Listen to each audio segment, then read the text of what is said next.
Hello everyone, welcome back to my channel. আর আজকে share করছি পার্ট 2, মানে রাতের পর্বটা শেয়ার করছি সেলিন মেয়ের অন্নপ্রাশনের। আগের পর্বটা যারা দেখোনি গিয়ে দেখে এসো, ওখানে সকালের পর্বটা আমি শেয়ার করেছি। তো রাতের বেলা ভাবলাম যে আজকে একটু শাড়ি পরি, হুট করে কি মনে হলো যে চলো সুন্দর একটা শাড়ি পরে সেজে গুজে যাই, কারণ শাড়ি পরাটা মেয়েদের একটা কি অত্যন্ত প্রিয় জিনিস। অন্তত আমি তো শাড়ি পরতে ভীষণ ভালোবাসি এবং আমি সবসময় এক্সকিউজ খুঁজি যে কোন অনুষ্ঠানে একটু শাড়ি টাড়ি পরে সাজগোজ করা যায়। সাধারণত সবসময় তো আমরা শাড়ি টাড়ি পরতে পারি না, তো তাই এরকম একটা অনুষ্ঠানে ভালোই লাগে। তো দেখো আমি শাড়ি টাড়ি পরে রেডি, এখন কিচ্ছু করিনি, এবারে আমি একটু একটু করে পুরো মেকআপ অ্যাপ্লাই করব। সো চলো ফার্স্টে ফাউন্ডেশন দিয়ে দিচ্ছি, তারপরে আর যা যা করতে হয় সব কিছু টুকটুক টুকটুক করে আমি হালকা পাতলা একটু মেকআপ নিজের মতো করে নিয়েছি। তোমরা অবশ্যই জানাবে আমাকে কেমন লাগছিল। আর আজকে অনেকদিন বাদে একটু গলাতেও একটা হার পরলাম, আর গলায় যেহেতু হার পরেছি তাই কানেরটা কিন্তু একদম ছোট্ট পুচকি একটা কানের আমি পরেছি। ওকে, সো ফাইনালি আমি রেডি। এবার বুঝতে পারছি না যে চুলটা ছাড়া দেবো নাকি বাঁধবো, দেখছি। এটা আপাতত কিছু ফাইনাল করিনি। যাই হোক, কেমন লাগছে অবশ্যই জানিও। বেশি কিছু সাজিনি, আর শাড়িটা ভীষণই সফট, তাই আলাদা করে বেশি কিছু সাজা লাগে না। যাই হোক, কেমন লাগছে অবশ্যই বলো। সো আজকে সিলভার জুয়েলারি পরেছে, গোল্ডেন দিয়ে পরলাম না, সবসময় তো একঘেয়ে লুক করি, আজকে একটু ডিফারেন্ট কিছু করলাম। এবার চুলটা ছাড়া দিয়ে ভালো লাগছে না কি সেটাই বুঝতে পারছি না। যদি খারাপ লাগে তো একটা বান করে নেবো। আপাতত কটা ছবি তোলার কথা তুলে নিই। সো তোমরা জানিও অনেকদিন বাদে আজকে শাড়ি পরলাম। অ্যাকচুয়ালি কোনো অকেশন ছাড়া তোমরা শাড়িটা পরতে পারি না, তাই এর থেকে বেটার অকেশন আর কিছু হতে পারে না। আর এখন বিয়ের ইনভিটেশন কতদিনে পাবো তার অপেক্ষায় থেকেও কোনো লাভ নেই। সো যাই হোক, চলো আপাতত পেছন থেকে তোমাদের দেখিয়ে দিই। এইভাবে না তোমরা বুঝতে পারবে না যে আমি কি দেখাচ্ছি তোমাদের। সো চলো, এইভাবে বুঝতে পারবে না, আমি পেছন থেকে তোমাদের পুরোটা দেখিয়ে দিচ্ছি। সো এইটা এইভাবে পড়েছি। হ্যাঁ, তোমরা কতটা বুঝতে পারছো জানি না, আসলে লাইটটা পেছনের অফ আছে তাই হয়তো কালো কালো লাগছে। ঠিক আছে, তো আপাতত এইভাবে সেজেছি। এবার এই চুলটা খোলা রাখলে কি আমার অর্নামেন্টসের কানেরটা বোঝা যাচ্ছে না, তাই ভাবছি যে চুলটা বেঁধেই নি। বাবা, লাইটটা অফ করে তো বিশাল কালো লাগছে। যাই হোক, এইভাবেই শাড়িটা পরলাম। ভীষণ সফট শাড়িটা, কেমন লাগছে অবশ্যই জানিও। তো দেখি চুলটা একটা কিছু গতি করি। আমার মনে হচ্ছে চুলটা ছাড়লে খুব একটা ভালো লাগছে কিনা বুঝতে পারছি না অ্যাকচুয়ালি। দেখছি, দাঁড়ো কি করা যায়, তারপরে দেখি যদি ছেড়ে যায় তো ভালো, আর না হলে যদি বাদি তাহলে ফাইনাল লুক তোমাদের সাথে শেয়ার করছি। সো ফাইনালি ভাবলাম না চুলটা একটা পনিটেল করে নিই, বিকজ প্রচন্ড গরমও লাগছিল আজকে। ওকে, সো নাও একটু বেটার লাগছে, চুলটা বেঁধেই নিয়েছি। আর এত গরম লাগছে না, মানে চুলটা ছেড়ে যেতেও বিরক্ত লাগছিল। তো যাই হোক, এখন চুল বেঁধে একদম রিল্যাক্সড। সো চলো, আমাদের টোটো চলে এসছে, আমরা এখন বেরোই। একদম বাড়ির কাছে, বেশি দূরেও না, এখান থেকে এইটুকু।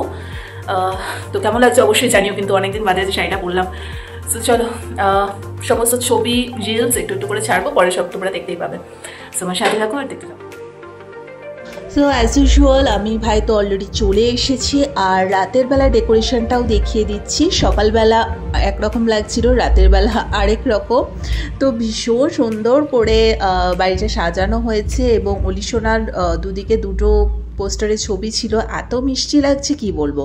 আর ঢুকতে না ঢুকতে তো অলিশোনা ওর বাবার সাথে বসে পড়েছে, ফটোশ্যুট করছে। তো যাই হোক, আর আমাদের নিজেদেরই বিরক্ত লাগছে, এত গরম, তা ওর তো লাগবেই স্বাভাবিক, এত মানুষজন, তার উপর এত আলো। তো যাই হোক, তারপরে রাতে ওদের সেরকম কিছু অকেশন ছিল না, জাস্ট কেক কাটিং সবাই মিলে সেটাই ছিল।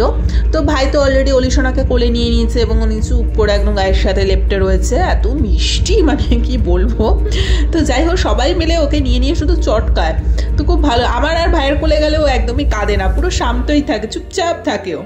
তো যাই হোক, তারপরে ফাইনালি সেই মুহূর্ত যখন সবাই মিলে ওরা কেক ফেক কাটিং করবে। তো এটা হচ্ছে শেলির মা, বাবা আর অমিতা আর শেলি, তোমরা আশা করি সবটা বুঝতেই পারছো।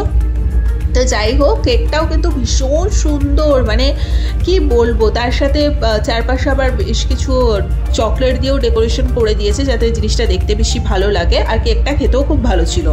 তো যাই হোক, আজকে ওদের মার বাবার কিন্তু অ্যানিভার্সারিও ছিল, কাকু কাকিমার, তাই ওরাই আছে কেকটা কাটলো। এবং শেলিকে দেখতে পাচ্ছে, মানে ঘেমে নিয়ে স্নান করে গেছে ও রীতিমতো।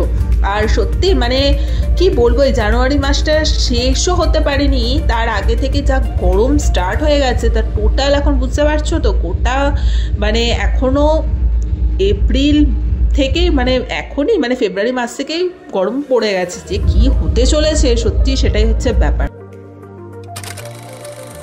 স্টার্টারে ছিল ভেজ পাকোড়া, চিকেন পাকোড়া, ফুচকা আর চা কফি এই সমস্ত। তো আমরা সবাই মিলে সবকিছু টুকটুক করে ট্রাই করেছি। তারপরে যথারীতি মিলনের ফ্যামিলি থেকে সবাই চলে আসে। তো ওর বৌদির বাচ্চাটা, ওর সাথেও আমরা ছিলাম, গুড়গুড় গুড়গুড় করছে, আর দিন দিন একটু বড় হচ্ছে না, দুষ্টুমি বেড়ে গেছে। আর এটা হচ্ছে বৌদির ছেলে। তো যাই হোক, তারপরে তোমার মেনুটা শেয়ার করে দিচ্ছি, তোমরা একটু দেখে নাও। অনেক কিছু আইটেম ছিল। আর শীতকালে মোটামুটি কড়াইশুটির কচুরি, চানা মশলা এগুলো খেতে কিন্তু খুব ভালোই লাগে। তো তোমরা একটু একটু করে দেখে নাও। আর রান্না বান্না ভালো হলে কি সবটাই ভালো লাগে সত্যি কথা বলতে। তো সত্যি রান্না বান্না খুবই ভালো হয়েছিল। তার সাথে ছিল হচ্ছে পনির পাসিন্দা। তো পনির পাসিন্দাটা আমি মানে কোনো অনুষ্ঠান বাড়িতে ফার্স্ট টাইম ট্রাই করলাম, খুবই ভালো লেগেছে খেতে। কারণ পনিরের তো সে অর্থে কোনো টেস্ট থাকে না, কিন্তু পনির পাসিন্দাটা খেতে বেশ ভালো লেগেছে। তার সাথে ছিল পিস রাইস আর সমস্ত ভেজিটেবলস দিয়ে ডাল ছিল, তার সাথে আলুর চিপস ছিল, কাতলা মাছ ছিল, আর ছিল মাটন, যেটার জন্য আমরা সবাই ওয়েট করে থাকি। আর তার সাথে ছিল পায়েস, সন্দেশ ছিল, আর কালাকাত ছিল, আর লাস্টে ছিল পান। ওকে, সো 11:15 বাজে, এই জাস্ট বাড়িতে এসে পৌঁছালাম। ডে টায়ার্ড, আমি ফ্রেশ হব আর ঘুমাবো, আর এতটুকু এনার্জি নেই। বাট প্রচন্ড ভালো খেয়েছি, খুব ভালো মজা করেছি। আর আজকের ভিডিওটা যদি তোমাদের ভালো লেগে থাকে, লাইক কমেন্ট শেয়ার সাবস্ক্রাইব করে দিও। তো চলো আজকের মতো এখানেই টাটা। আর সমস্ত রিলস ছবি একটু একটু করে শেয়ার করবো, তখন তোমরা দেখতেই পাবে। আর অবশ্যই জানিও যে শাড়ি পরে আজকে আমাকে কেমন লাগছে। তো চলো, ভাইও ঢুকছে। ওকে, টাটা। যারা আমার ফেসবুক ইনস্টাগ্রামে আছো তারা তো ছবিগুলো অলরেডি অনেকদিন আগেই দেখে নিয়েছো। তো যারা ইউটিউবে রয়েছো তারা এখনো দেখোনি বলেই যে কটা পারলাম ছবি তোমাদের সাথে শেয়ার করলাম। এখানে একদমই সব কটা ছবি নেই, প্রচুর ছবি তোলা হয়েছে, কিন্তু তার মধ্যে বাছাই করে খুব লিমিটেড কটা ছবি তোমাদের সাথে শেয়ার করলাম। আজকের ভিডিওটা ভালো লেগে থাকলে লাইক কমেন্ট শেয়ার সাবস্ক্রাইব করে দিও। আর অলিশোনা অনেক বড় হোক, অনেক ভালো হোক, ওর মানুষের মতো মানুষ হোক। আর তো এটাই, তোমরা সবাই কিন্তু অলি সোনাকে কিন্তু অনেক আশীর্বাদ করো, ঠিক আছে? লক্ষ্মী সোনা, একেবারে ছোট্ট মিষ্টি গুবলু, পুরো রসগোল্লার হাড়ি। তো যাই হোক, আর বন্ধু বান্ধব মিলে কোনো অকেশনে গিয়ে এরকম মজা মাস্তি করতে কিন্তু আমাদের ভীষণ ভালো লাগে। তো চলো, আবার কবে না কবে কোনো ফ্রেন্ড গ্রুপের অকেশন আসবে জানি না, আপাতত এখানেই সমাপ্তি। তারপর দেখা যাক, তারপর যা হবে তোমরা তো সবটা দেখতেই পাবে। আর অবশ্যই আমাকে জানিও যে শাড়িটা পরে আমাকে কেমন লাগছিল, ঠিক আছে? তো চলো, আজকের মতো এখানেই টাটা।